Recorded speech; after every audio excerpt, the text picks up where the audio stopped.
Hello दोस्तों, स्वागत है आपका हमारे यूट्यूब चैनल सेफ स्टडी पर। तो कल अपने क्लास नंबर 14 देख ली थी कि प्राणी जगत जो एनिमल किंगडम वाला जो लेसन है उसमें लास्ट ईयर एग्ज़ाम में आए हुए मैचिंग्स यानी मिलान वाले जितने भी प्रकार के क्वेश्चन हैं उन सबको हमने देख लिया था। आज हम देखते हैं कि प्राणी जगत यानी एनिमल किंगडम में जितने भी प्रकार के अभिकथन एवं तर्क प्रारूप वाले प्रश्न है यानी कथन और कारण वाले क्वेश्चन है वो आज हम देखेंगे क्लास में। तो आप इस क्लास को शेयर ज़रूर करें और पूरी क्लास ज़रूर देखें, अपने दोस्तों को भी बताएं। तो देखते हैं, चलो क्वेश्चन नंबर फर्स्ट। निर्देश दे रखे आपको, निर्देश में आपको क्या करना है, निम्न प्रश्नों में अभिकथन के वक्तव्य के बाद तर्क के वक्तव्य को दिया गया है, सही विकल्प पर आपको निशान लगाना है। तो पहला ऑप्शन क्या रहेगा हमारा। तो दोस्तों यहाँ पर जितने भी प्रकार के क्वेश्चन है वो सारे के सारे क्वेश्चन एक ही प्रकार के हैं और इसमें चारों में मतलब जो भी क्वेश्चन है उनमें ये चार ही ऑप्शन रहने वाले हैं। तो पहला ऑप्शन क्या रहेगा हमारा, अभिकथन और तर्क दोनों सही है तथा तर्क अभिकथन की सही व्याख्या करता है। हमारा फर्स्ट ऑप्शन यही रहने वाला है। बी नंबर ऑप्शन, अभिकथन और तर्क दोनों सही है लेकिन तर्क जो है वो अभिकथन की सही व्याख्या नहीं करता है। सी के ऑप्शन क्या रहेगा, अभिकथन सही है लेकिन तर्क गलत है। डी ऑप्शन क्या रहेगा, अभिकथन और तर्क दोनों गलत है। तो आज के जितने भी प्रकार के क्वेश्चन हैं उन सभी क्वेश्चनों में ये चार ही ऑप्शन रहने वाले हैं और आपको इन्हीं चार ऑप्शन के आधार पर आंसर देना है। तो चलो देखते हैं क्वेश्चन नंबर 1। पहला क्वेश्चन, अभिकथन। स्पंज कोशिकीय स्तर का संगठन दर्शाते हैं। तर्क क्या कह रहा है, स्पंज में कोशिकाएं ढीले गुच्छे के रूप में व्यवस्थित होती है। तो इसमें क्या हो जाएगा, यानी अभिकथन और तर्क दोनों आपको पढ़ के ढंग से क्वेश्चन देना है। तो पहला अभिकथन कह रहा है कि स्पंज कोशिकीय स्तर का संगठन दर्शाते हैं, बिल्कुल सही बात है। तो तर्क क्या हो जाएगा, स्पंज में कोशिकाएं ढीले गुच्छे के रूप में व्यवस्थित होती है। दोस्तों आपको हमेशा ही इस प्रकार के क्वेश्चनों में तर्क जो होता है उसको क्योंकि यानी बिकॉज लगाकर आपको पढ़ना है ताकि आपका जो आंसर है वो एकदम सही सटीक आपको मिल सके। तो स्पंज कोशिकीय स्तर का संगठन दर्शाते हैं क्योंकि स्पंज में कोशिकाएं ढीले गुच्छे के रूप में व्यवस्थित होती है। तो ये बात बिल्कुल सही है, यानी कथन और तर्क दोनों सही है और अभिकथन की सही व्याख्या अभिकथन और तर्क दोनों सही है तथा तर्क जो है वो अभिकथन की सही व्याख्या करता है। यानी इस प्रकार हमारा कौन सा ऑप्शन सही हो जाएगा, इसके अंदर ऑप्शन सही हो जाएगा हमारा फर्स्ट। इसमें कौन सा हो जाएगा, फर्स्ट ऑप्शन हमारा सही हो जाएगा। क्वेश्चन नंबर 2, अभिकथन क्या कह रहा है कि एस्का हेलमिंथीज को कूट गुहिक कहा जाता है। तर्क, एस्का हेलमिंथीज में मध्य त्वचा, बाह्य त्वचा व त्वचा के मध्य बिखरी हुई थैलियों के रूप में उपस्थित होती है। तो आप अभिकथन पढ़ो और क्योंकि लगाकर तर्क को पढ़ो। अभिकथन यानी एस्का हेलमिंथीज को कूट गुहिक कहा जाता है क्योंकि एस्का हेलमिंथीज में मध्य त्वचा, बाह्य त्वचा व त्वचा के मध्य बिखरी हुई थैलियों के रूप में उपस्थित होती है। तो ये क्या है, अभिकथन बिल्कुल सही है और कथन भी इसकी क्या कर रहा है, व्याख्या कर रहा है। तो इसमें भी हमारा कौन सा ऑप्शन सही हो जाएगा, ऑप्शन नंबर 1 सही हो जाएगा। यानी एस्का हेलमिंथीज को कूट गुहिक कहा जाता है क्योंकि एस्का हेलमिंथीज में मध्य त्वचा, बाह्य त्वचा व त्वचा के मध्य बिखरी हुई थैलियों के रूप में उपस्थित होती है। मतलब अभिकथन और तर्क दोनों सही है और तर्क अभिकथन की सही व्याख्या करता है। तो इस प्रकार हमारा ऑप्शन इसमें कौन सा सही हो जाएगा, option number first. Next question देखते हैं, क्वेश्चन नंबर 3। अभिकथन, वर्ग कॉन्ट्रिकथीज में अलैंगिक नरों के विभेदक लक्षण होते हैं क्योंकि अलैंगिक मैथुन में सहायक होते हैं। तो ये क्या कह रहा है कि वृक्क जो कॉन्ड्रिक्थिज है उसमें अलैंगिक नरों के विभेदक लक्षण होते हैं। ठीक है, ये बात सही है, लेकिन तर्क क्या कह रहा है, क्योंकि अलैंगिक मैथुन में सहायक है, तो अलैंगिक जो है वो मैथुन में सहायता तो करते हैं, लेकिन विभेदक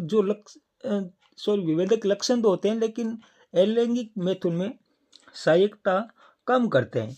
तो इसमें क्या हो जाएगा, अभिकथन और तर्क दोनों सही है, लेकिन तर्क जो है वो अभिकथन की सही व्याख्या नहीं करता है। इस प्रकार हमारा ऑप्शन इसमें कौन सा सही हो जाएगा, ऑप्शन से हो जाएगा इसमें option number B.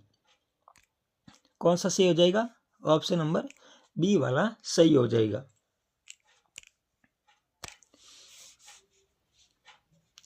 Question number 4 क्या कह रहा है, अभिकथन पढ़ो। हेमिकोर्डेट्स का शरीर सूंड, कॉलर व वक्ष में विभाजित होता है क्योंकि सूंड ग्रंथि पाचन में सहायक होती है। तो इस प्रकार क्या है, अभिकथन तो सही है, लेकिन तर्क जो है वो इसकी व्याख्या नहीं कर रहा है, यानी जो कॉलर व वक्ष में विभाजित होता है क्योंकि सूंड ग्रंथि पाचन में सहायक होती है। तो ये बात इसकी अभिकथन की सही व्याख्या नहीं दे रहा है। तो इसमें हमारा कौन सा ऑप्शन सेट हो जाएगा, वो सही हो जाएगा ऑप्शन नंबर बी, यानी अभिकथन तो सही है लेकिन तर्क इसकी सही व्याख्या नहीं कर पा रहा है।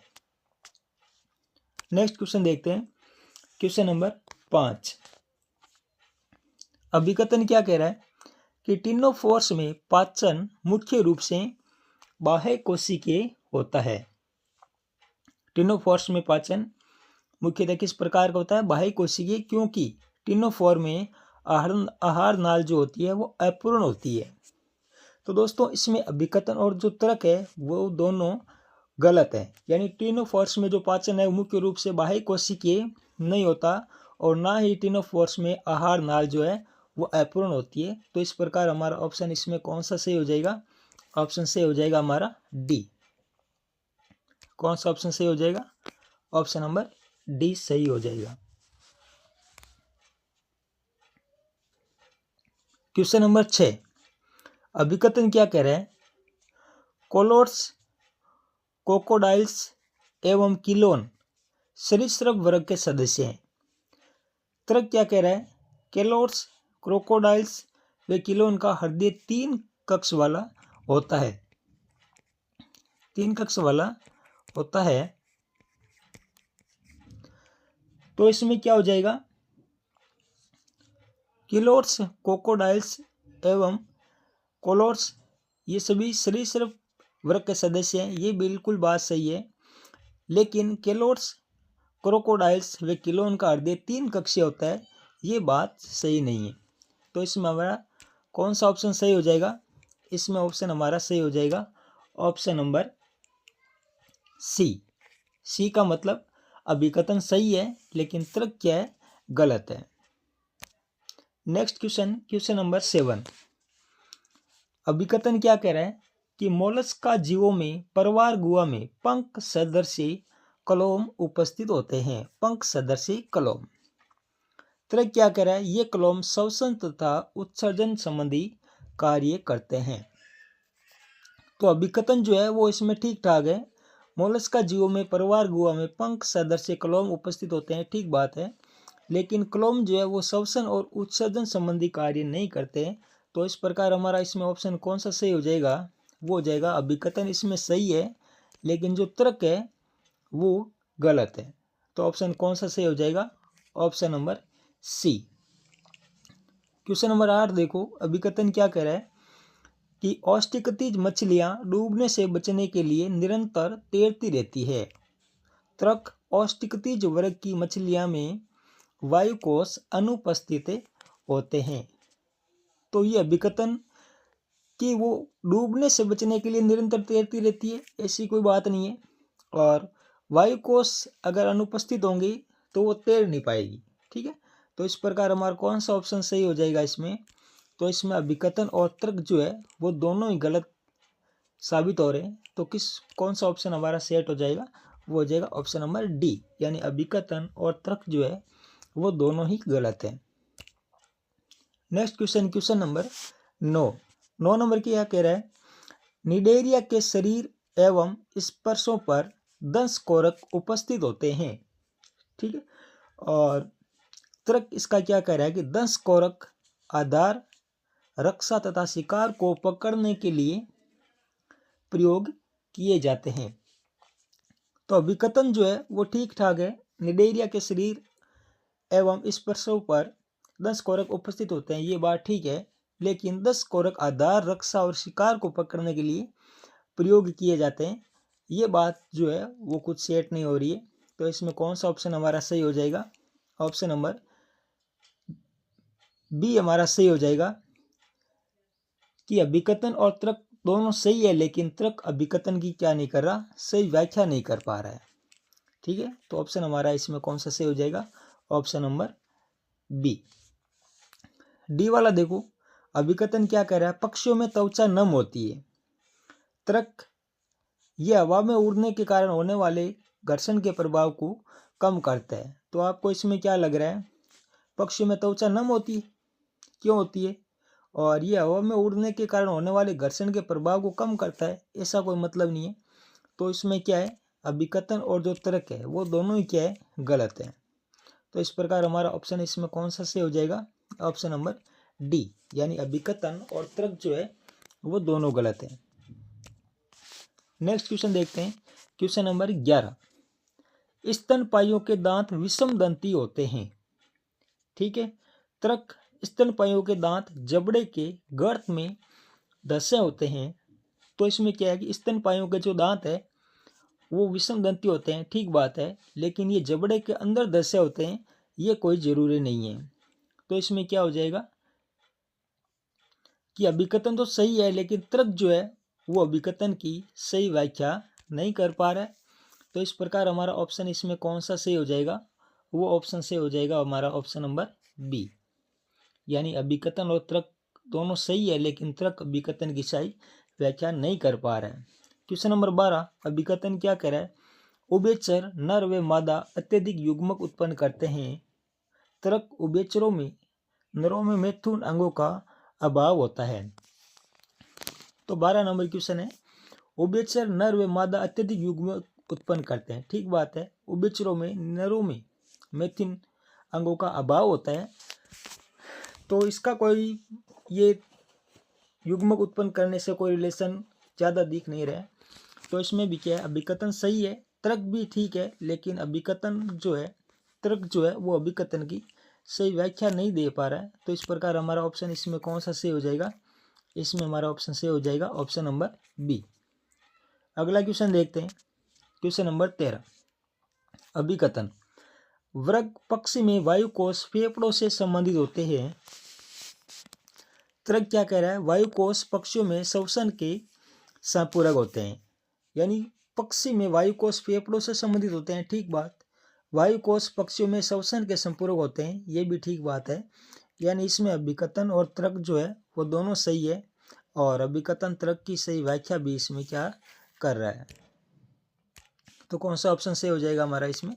Option number first. Question number 14 देखो, अभिकथन क्या कह रहा है, प्लेटिहेल्मिंथिज सामान्यतः उभयलिंगी होते हैं। प्लेटिहेल्मिंथिज कैसे होते हैं? उभयलिंगी। तर्क क्या कह रहा है कि प्लेटिहेल्मिंथिज में निषेचन आंतरिक होता है। तो उभयलिंगी होता है, यानी प्लेटिहेल्मिंथिज उभयलिंगी होते हैं और निषेचन आंतरिक होता है, ये इसकी सही व्याख्या नहीं है। तो इसमें क्या हो जाएगा, वैसे ये दोनों अभिकथन और तर्क सही है, लेकिन जो है तर्क जो है अभिकथन की सही व्याख्या नहीं दे पा रहा है। तो इसमें क्या हो जाएगा, अभिकथन और तर्क दोनों सही है, लेकिन जो तर्क है वो अभिकथन की सही व्याख्या नहीं कर पा रहा है। तो इस प्रकार हमारा ऑप्शन कौन सा इसमें सही हो जाएगा? ऑप्शन सही हो जाएगा हमारा ऑप्शन नंबर बी। अगला क्वेश्चन देखते हैं, क्वेश्चन नंबर 15, अभिकथन क्या कह रहा है कि फीता कर्मियों में पचा हुआ तथा अर्ध पचा हुआ भोजन शरीर के सत्ते द्वारा अवशोषित होता है।